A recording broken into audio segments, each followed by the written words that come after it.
Jeremiah and the Covenant of Tears.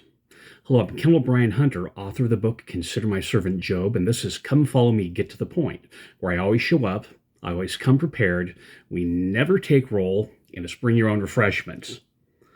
Pumpkin spice. Did you know that you can buy pumpkin spice year-round? You don't have to wait until October and November to use it.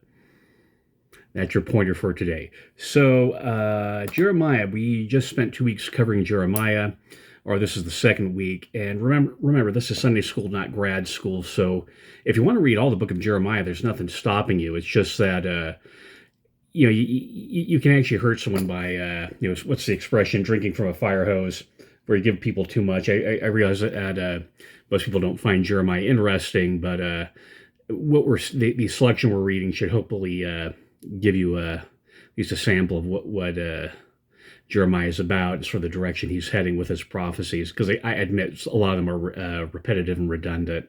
So the three things you want to focus on is one, Jeremiah chapter 31, and that talks about the verses 31 to 34. That talks about the New Covenant, and these verses this chapter has been quoted 183 times in General Conference.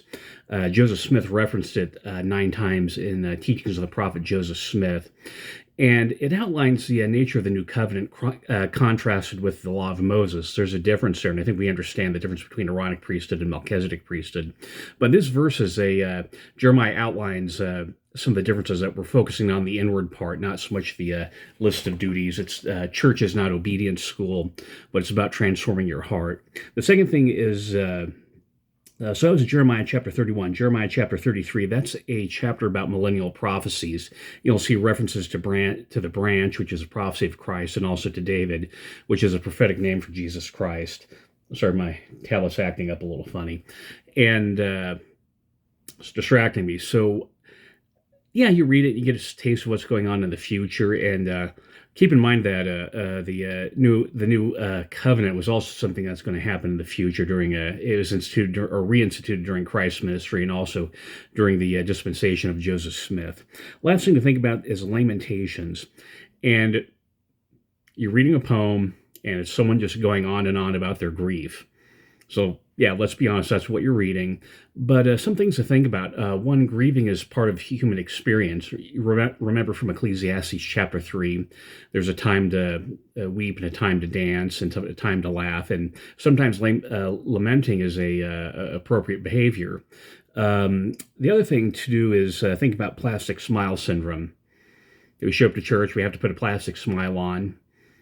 Yeah, that's not accurate. It's okay to grieve. The last thing to think about is people who are fixers, people who go around and try and solve everyone's problem. This can be helpful, but you can also be a meddler. You're preventing people from going through the grieving process, and that's not healthy. I was recently certified as both as a life coach and as a a practitioner of cognitive behavioral therapy. And one of the things in the training is like, yeah, you need to go through these processes and don't pretend like you're not feeling sad. So a book about lamenting and feeling sad, and then a prophecy about the New Covenant. So let's get to the Christ quotient. First of all, why does Christ use covenants? We need the new and everlasting covenant. We make covenants every week with sacrament. But why does Christ take that approach? Now, here's another thing to think about.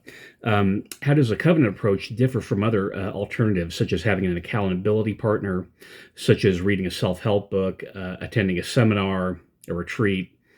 What's the difference between making a covenant and these other approaches to personal improvement? There is a really big difference, and make sure you're sorting that out in your mind. The last thing is, how do covenants bring us to Christ? Bringing us to Christ, and that's the point. Thank you very much.